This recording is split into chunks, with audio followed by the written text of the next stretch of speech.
इस वक्त की सबसे बड़ी खबर हम आपको लेकर चलते हैं। जम्मू कश्मीर में आतंकियों के साथ मुठभेड़ में शहीद हुए आगरा के कैप्टन शुभम गुप्ता का पार्थिव शरीर उनके निजी निवास पर पहुंच चुका है।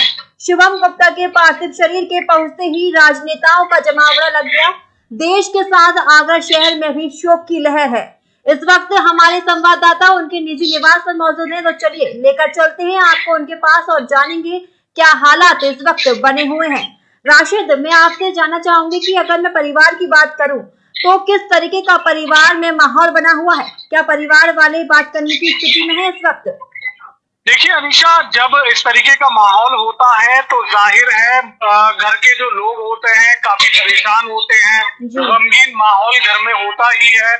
वहीं आपको बता दूं, जब से ये खबर उनकी शहादत की उनके घर वालों को यानी परिजनों को मिली है, तब से उनकी खास तौर पर उनकी जो माता जी हैं उनका रो रो कर बुरा हाल है और परिजन उनके बेहद गमगीन है।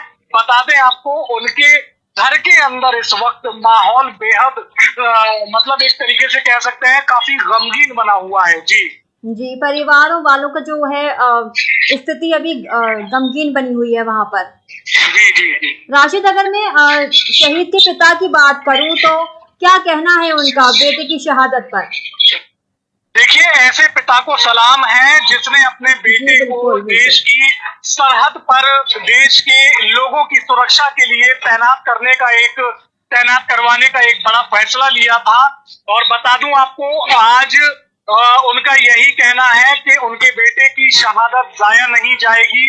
जिन आतंकियों ने ये नापाक मंसूबे जो किए हैं उनको भी ढेर कर दिया जाएगा और इंडियन आर्मी उन लोगों को उनके नापाक मंसूबों में नाकाम करेगी 100%। जी राशिद, अब मैं आपसे जानना चाहूंगी कि प्रदेश लेवल से कोई राजनेता वहां अभी पहुंचा है?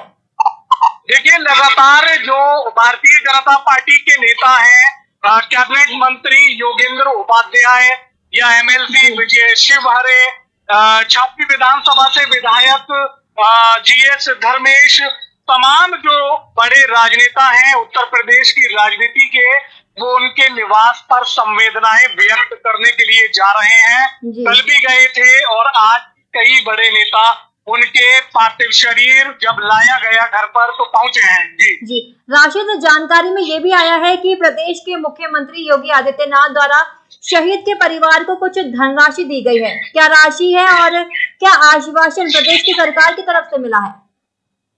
देखिए, उत्तर प्रदेश के मुख्यमंत्री योगी आदित्यनाथ ने सरकार की तरफ से 50 लाख रुपए का जो सहायता राशि का चेक है वो शहीद के परिजनों को दिया है। और वहीं आपको बता दूं, एक आगरा में सड़क का चयन किया जाएगा जिसका नाम शहीद शुभम गुप्ता के नाम से रखा जाएगा। और तमाम जो नौकरी का जो बात भी सामने निकल कर आ रही है कि शुभम गुप्ता के परिवार से किसी एक व्यक्ति को सरकारी नौकरी भी दी जाएगी। जी हाँ, बहुत बड़ी शहादत दी है कैप्टन शुभम गुप्ता और उनके साथियों ने। हमारे संवाददाता पल पल की अपडेट आप तक पहुंचा रहे हैं। तो राशिद, मैं आपसे जानना चाहूंगी कि पड़ोस में रहने वाले पड़ोसियों की और रिश्तेदारों की शहादत को लेकर किस तरह की संवेदनाएं देखने को मिल रही हैं? देखिए, माहौल तो गमगीन है, लेकिन शुभम गुप्ता की शहादत पर तमाम आगरा वासियों को फख्र है, क्योंकि आतंकवादियों को अपना लोहा मनवाते हुए और देश का सर बुलंद करते हुए देश की रक्षा में शुभम गुप्ता ने अपने प्राणों की आहुति दी है और शहादत अपनी पेश की है। जैसे ही उनका पार्थिव शरीर उनके निवास पर लाया गया तो लोग भारत माता की जय, वंदे मातरम और शुभम गुप्ता अमर रहे के नारे लगाने लगे। ये देखने लायक माहौल था। आपको बता दें, लोगों में काफी जोश था और शुभम गुप्ता को लेकर सभी की आंखें नम थी। साफ तौर पर ये जाहिर है आगरा में इस समय बेहद गमगीन माहौल है, क्योंकि आगरा के लाल ने देश की सरहद पर अपनी शहादत पेश की है। शायद राशिद, हम जानना चाहेंगे कि शहीद की इस शहादत पर उन आतंकवादियों के खिलाफ किस तरीके का आक्रोश लोगों में दिखाई दे रहा है? देखिए, आतंकवादियों के खिलाफ आक्रोश भारतवासियों में हमेशा बना रहता है। शुभम गुप्ता शहीद हुए हैं। इससे पहले पृथ्वी सिंह चौहान जो सीडीएस विपिन रावत का जो हेलीकॉप्टर क्रैश हुआ था तब वह शहीद हुए थे। खास तौर पर आपको बता दें, देश की सरहदों पर देशवासियों की सुरक्षा में तैनात जो हमारे वीर जवान रहते हैं, उनमें बड़ी संख्या आगरा के जो हमारे सैनिक हैं वो भी तैनात रहते हैं, जिनके पैतृक शहर उनका आगरा है या पैतृक गांव उनका आगरा है। कई जवान आगरा के देश की को सेवा देते हुए, देश की सेवा करते हुए और सरहदों पर भारतवासियों की सेवा करते हुए अपनी शहादत पेश कर गए हैं। जी राशिद, मैं जानना चाहूंगी कि शहीद की यात्रा, अंतिम यात्रा में लोग इतनी दूर दूर से पहुंचे हैं, तो कितनी संख्या में वहाँ लोग मौजूद हैं?